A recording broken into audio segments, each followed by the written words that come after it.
ऊपर वाला carbon sp3, नीचे वाला कार्बन sp2। अगर कार्बन ही है और एक कार्बन sp कार्बन है और एक sp2 है और एक sp3 है, तो इस तीनों का भी इलेक्ट्रॉन निगेटिविटी सेम नहीं होता है। इलेक्ट्रॉन निगेटिविटी sp का ज्यादा होता है, sp2 का कम होता है और sp3 का सबसे कम होता है। ये कोई भी एटम रहे, कार्बन रहे या कोई भी एटम रहे, अगर वो डिफरेंट डिफरेंट हाइब्रिडाइजेशन में है तो जिसका हाइब्रिडाइजेशन sp होगा उस एटम का इलेक्ट्रोनेगेटिविटी ज्यादा होगा। क्यों होगा ये भी हम बताएंगे। देखो, अगर कोई कार्बन है, एक कार्बन, दो कार्बन, तीन कार्बन,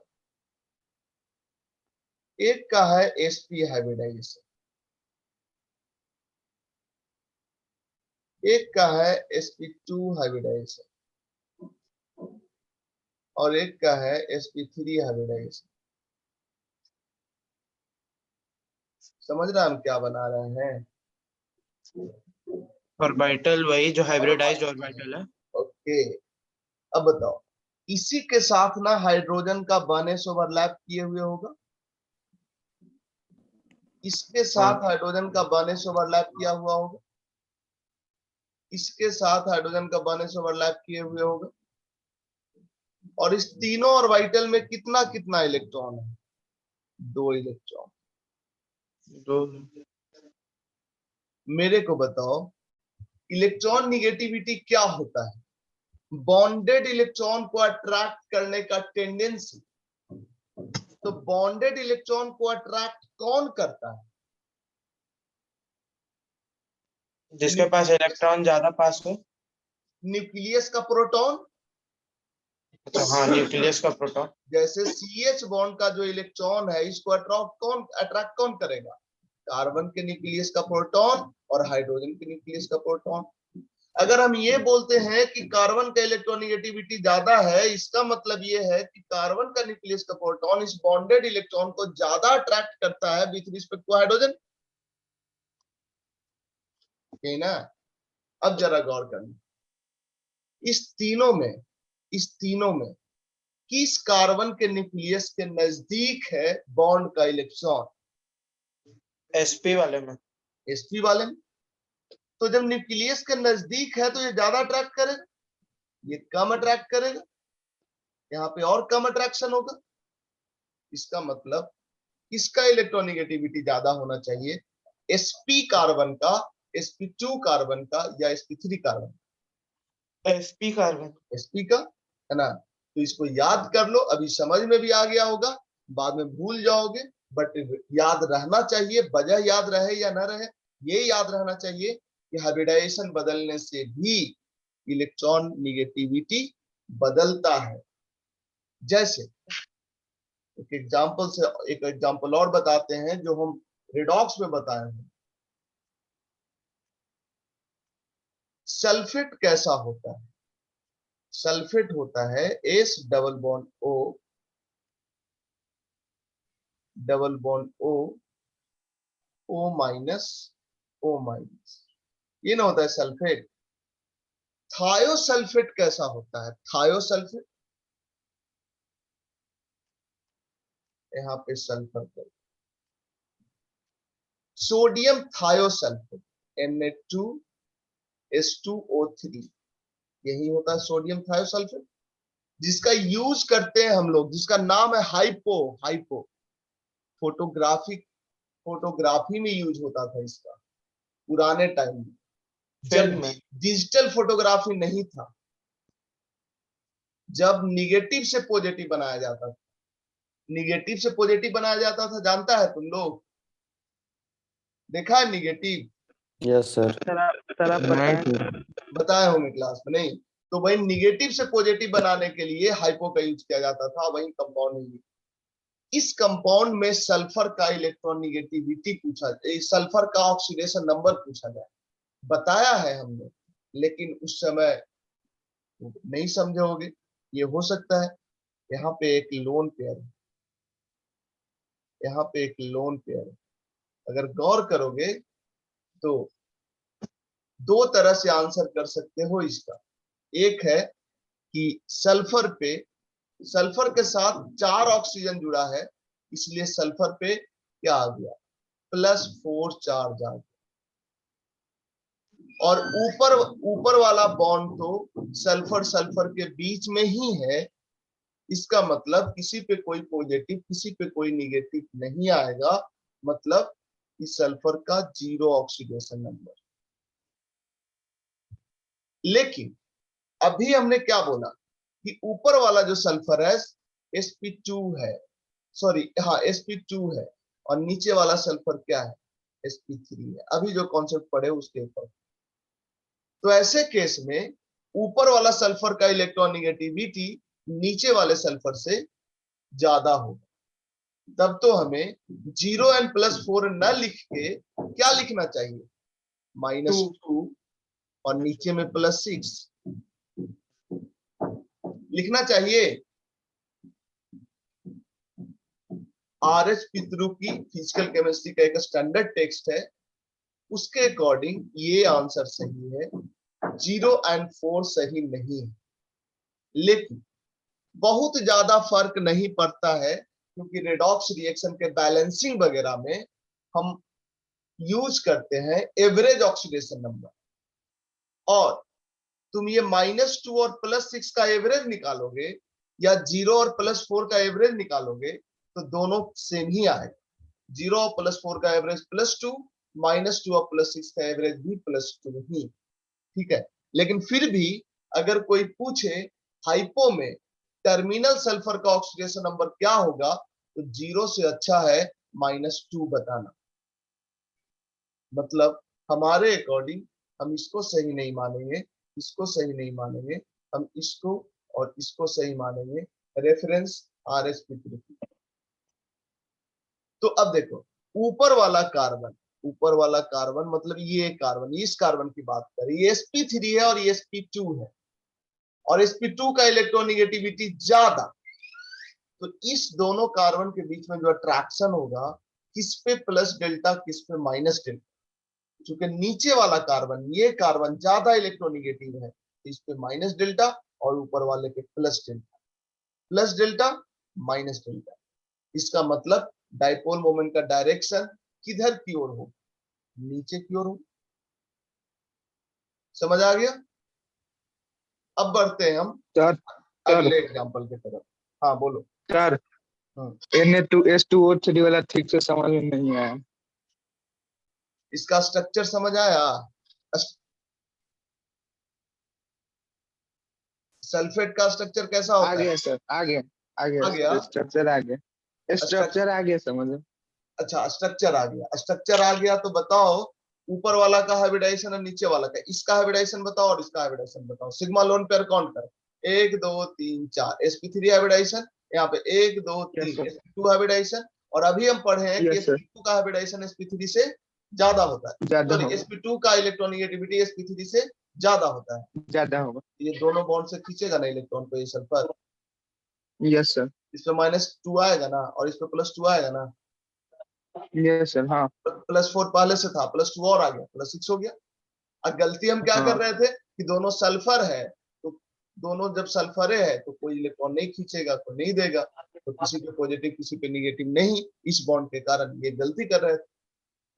तो क्या हाइब्रिडाइजेशन अलग है तो अच्छा, इलेक्ट्रोनिगेटिविटी तो अलग होगा। हाँ ठीक सर है, समझ गए। चलो। तो यस सर, अब लेते हैं हम अगला एग्जाम्पल।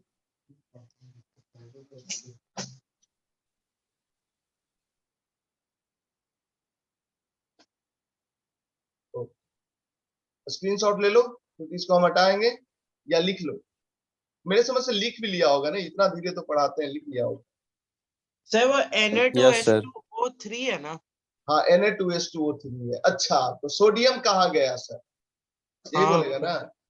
यस सर, अरे लोन पेयर के जगह पे आ जाएगा क्या? है, ये क्या है, 2Na प्लस S2O3 - 2, ये ना ठीक है, कोवैलेंट एंटी कंपाउंड है ना, फॉर्मेट। तो इसका ना स्ट्रक्चर लिखोगे, इसके और इसके बीच तो आयनिक बॉन्ड है, तो तुम बगल में लिख दो यहाँ पे कहीं भी Na प्लस, हो गया।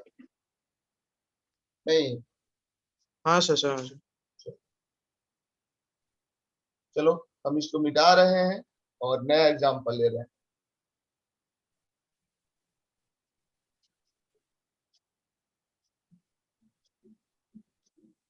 देखो CH3H C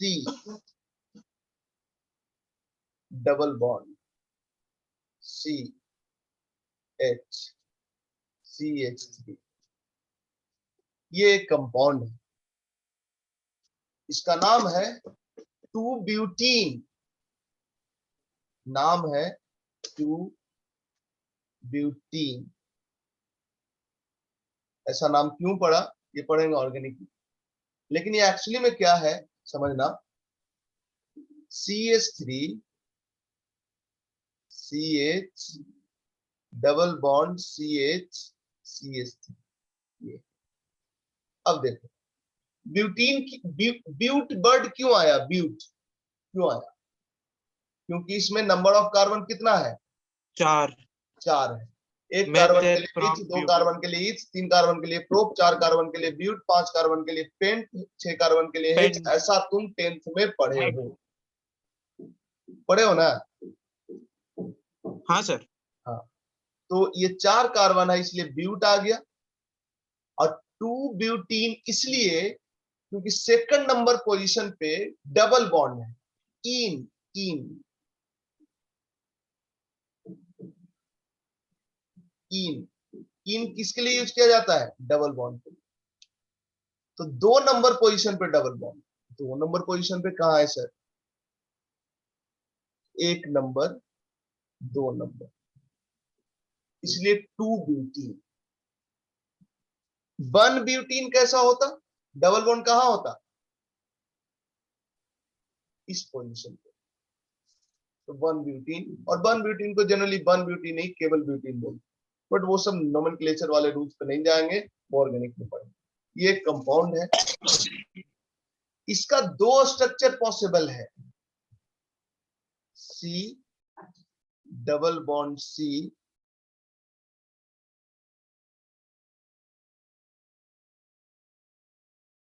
CH3H CH3H, एक ये और दूसरा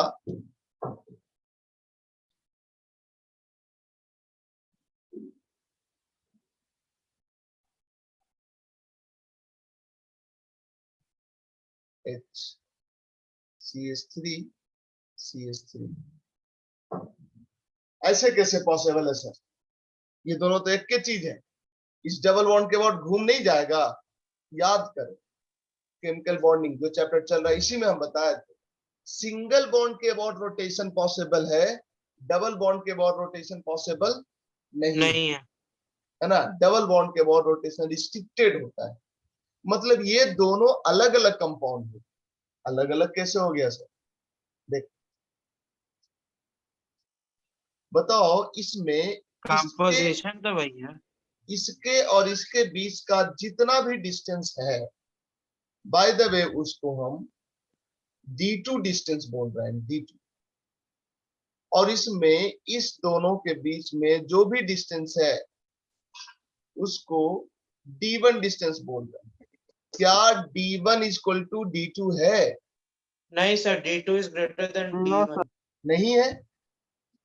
मतलब इस दोनों मिथाइल ग्रुप के बीच का ज्योमेट्रिकल डिस्टेंस मतलब डिस्टेंस और कुछ नहीं, अलग अलग है, इसलिए इस दोनों को ज्योमेट्रिकल आइसोमर्स बोलते हैं।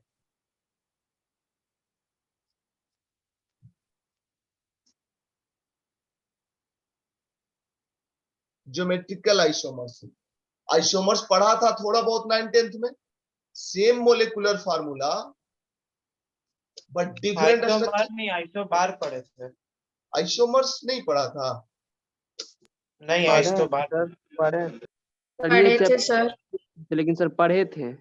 Same molecular formula but different structure, क्योंकि हर बैच में हम पूछते हैं तो बोलता है ये डिफिनेशन बोलता है, same molecular formula but different structure.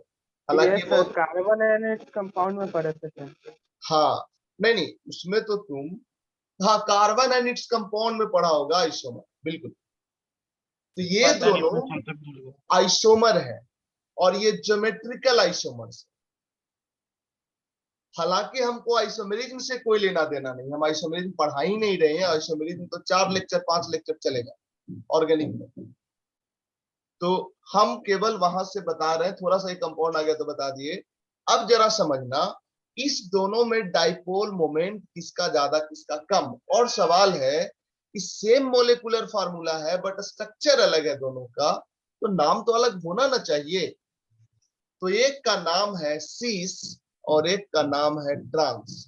मतलब 2 ब्यूटीन ही नाम है, 2 ब्यूटीन ही दोनों है, लेकिन 2 ब्यूटीन में ही एक सीस फॉर्म है और एक ट्रांस फॉर्म। सीस किसको बोलेंगे?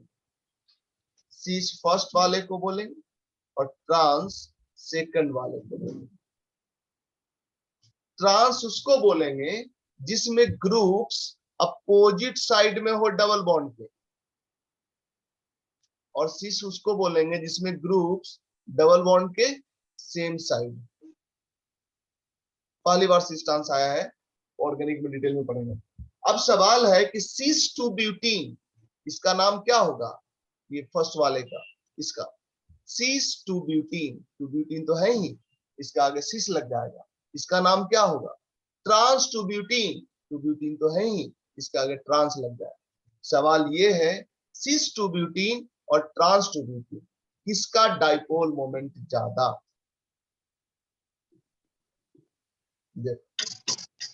चलो थोड़ा सा दिमाग लगाओ, बताओ तो। उत्कर्ष ठाकुर बताओ किसका डाइपोल मोमेंट ज्यादा? वैसे बता रहे हैं सर, ट्रांसीस का ज्यादा होगा सर। सीस का ज्यादा होगा। सीस का ज्यादा हो। क्या दोनों का नॉन जीरो होगा या किसी का जीरो भी होगा?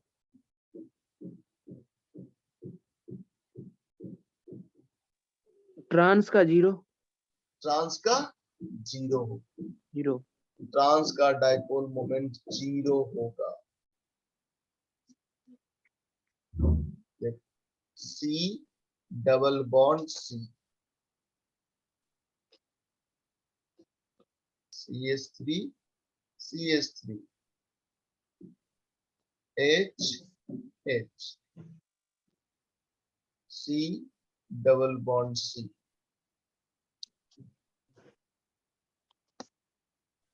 H H, CH3 CH3। देख क्यों एक का जीरो होगा और एक का नॉन जीरो? मेरे को बताओ कि इस बॉन्ड के कारण डाइपोल मोमेंट किस कार्बन के तरफ रहे? दो कार्बन, एक sp3 कार्बन और एक sp2 कार्बन, किसके तरफ रहेगा डाइपोल मोमेंट का डायरेक्शन? बोलो। सी के तरफ, sp2 के तरफ। sp2 के तरफ, यहां से भी sp2 के तरफ, यहां से यहाँ पे सी के तरफ, कार्बन के तरफ, और नीचे इधर कार्बन के तरफ, है ना? अगले में देख लो ट्रांस वाले में, इधर और इसके जस्ट अपोजिट ऐसे रहेगा। क्या ये दोनों कैंसिल हो जाएगा? यस सर, कट जाएगा। क्या ये और ये थर्ड एंड ये फोर्थ, ये दोनों कैंसिल हो जाएगा? Yes sir. क्या इसको ये कैंसिल कर देगा? इसको ये कैंसिल कर देगा? इसका मतलब ट्रांस वाले में डाइपोल मोमेंट क्या हो गया? जीरो। ट्रांस 2 जीरो, ब्यूटीन का डाइपोल मोमेंट जीरो और सीस 2 ब्यूटीन का डाइपोल मोमेंट नॉन जीरो। मतलब तुमसे पूछा जाए कि सीस का डाइपोल मोमेंट ज्यादा या ट्रांस का डाइपोल मोमेंट ज्यादा, तो ऑफ कोर्स सीस का डाइपोल मोमेंट ज्यादा हो जाए। लेकिन बच्चा लोग रट लेता है, अरे सीस ट्रांस रहेगा ना तो ट्रांस का डाइपोल मोमेंट कम हो जाएगा और सीस का ज्यादा हो जाएगा। बट ऐसा रटना नहीं है। सिमेट्रिकल रहेगा तब तुम रट भी सकते हो, नॉन सिमेट्रिकल रहेगा तो गलत हो जाएगा। सिमेट्रिकल मतलब इस डबल बॉन्ड के इधर जो कुछ है इधर भी वही चीज है, तब ये तुम बोल सकते हो कि सिस वाले का डायपोल मोमेंट नॉन जीरो और ट्रांस वाले का जीरो। लेकिन अगर इधर जो कुछ है इधर वही कुछ न रहे तो वैसे केस में सिस का डायपोल मोमेंट नॉन जीरो और ट्रांस का जीरो हो जाए, ये जरूरी नहीं। एक एग्जांपल देखते हैं। सी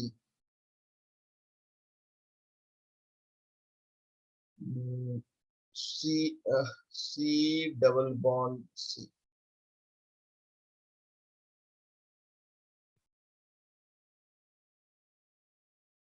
CH3 और इधर है फ्लोरीन, इधर हाइड्रोजन, इधर hydrogen, C double bond C,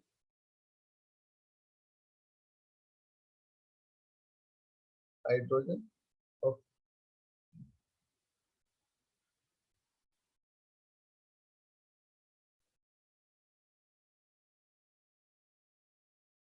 hydrogen, hydrogen,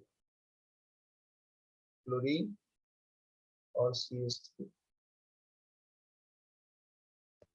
अब देखो किसको बोलोगे सिस और किसको बोलोगे ट्रांस, आयुष शर्मा? सर सिस बोल देंगे पहले वाले को, पहले शायद वाले से नहीं पता। पहले वाले को क्या बोलेंगे? Trans Cis। क्या बोलेंगे फर्स्ट वाले को? ट्रांस सर ट्रांस होगा। ट्रांस बोल देंगे ट्रांस बोलेंगे, क्योंकि देखो सेम टाइप का जो सर। एक और बार एक्सप्लेन कीजिए। सेम टाइप का जो ग्रुप है ना, ये अपोजिट में नहीं, तो इसको हम बोलेंगे हाँ। ट्रांस। और सेकंड वाले में सेम टाइप का जो ग्रुप है वो है सेम साइड, इसको क्या बोलेंगे? सिस। अब इस दोनों में डाइपोल मोमेंट किसका जीरो और किसका नॉन जीरो, तो ऐसा नहीं बोल देना है कि ट्रांस का जीरो होगा। ट्रांस सर का ट्रांस जीरो का जीरो नहीं होगा, ना ही सिस का जीरो होगा। है ना, ट्रांस का जीरो इसलिए हाँ। नहीं यहाँ पे होगा, अगर इधर जो जो ग्रुप लगा है ना इधर वही सब ग्रुप लगा होता ना तो ट्रांस का जीरो होगा, लेकिन इस केस में नहीं होगा। क्यों नहीं होगा जीरो, तो क्या होगा देखो। इसका कुछ इस तरह का होगा डायपोल मोमेंट नीचे वाले कार्बन के तरफ, और यहाँ पे देखो फ्लोरीन के तरफ, ये दोनों कैंसिल कर रहा है क्या? यस सर, ट्रांस में हाइड्रोजन कैंसिल हो रहा है। क्या ये इसको कैंसिल कर रहा है? नो सर, नो नहीं, सर, ये तो और बढ़ा रहा है, ऐड हो रहा है। ऐड हो रहा है, ऐड। नहीं, कैंसिल ये वाला हो जा रहा है, तो ओवरऑल तो कैंसिल नहीं ना हुआ भाई, हाइड्रोजन वाला कैंसिल हुआ और दो वो ऐड हो गया, तो इस ट्रांस होने के बावजूद भी इसका डाइपोल मोमेंट जीरो नहीं है, और दूसरा में तो जीरो नहीं है।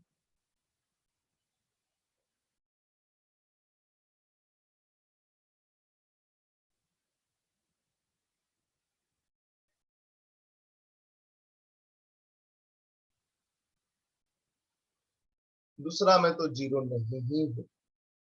लेकिन अगर हम तुमसे पूछें कि एक का नाम दे, अच्छा इसमें किसका डाइपोल मोमेंट ज्यादा, किसका ज्यादा, देखो एक्सपेक्टेड बता सकते हो, मतलब गेस कर सकते हो कुछ लॉजिक लगा, जरूरी नहीं कि वो 100% ट्रू हो जाए, लेकिन जो सिनारियो है उसी में तुमको सोच के बताना है किसका डाइपोल मोमेंट ज्यादा। इसका सर मेरे हिसाब से सिस का होगा। अच्छा, ट्रांस ज्यादा हो जाएगा। हमारे हिसाब से ट्रांस का हो रहा है। कैसे ज्यादा हो होगा रहा है, सर। गौर करना, ये सीधे इसमें क्या हो रहा है, ऐड हो रहा है, ऐड हो रहा है ना, हाँ। और इसमें ये सीधे इसमें ऐड नहीं हो रहा है, ये दोनों का कंपोनेंट निकलेगा।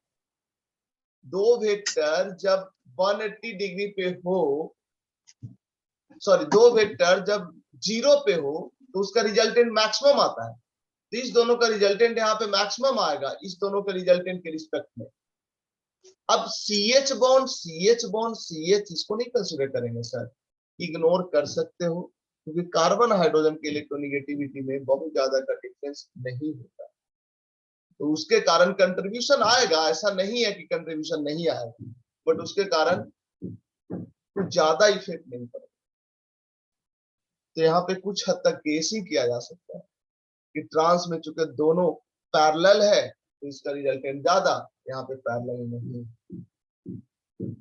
तो ये था सीस ट्रांस का डाइपोल मोमेंट देखने का तरीका। अब आते हैं कुछ और। सर एक बार और एक्सप्लेन कर दीजिए ना।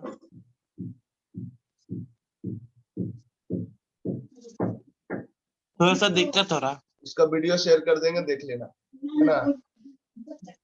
जी सर। वीडियो हम रिकॉर्ड कर रहे हैं अभी इनफैक्ट, तो हम शेयर कर देंगे।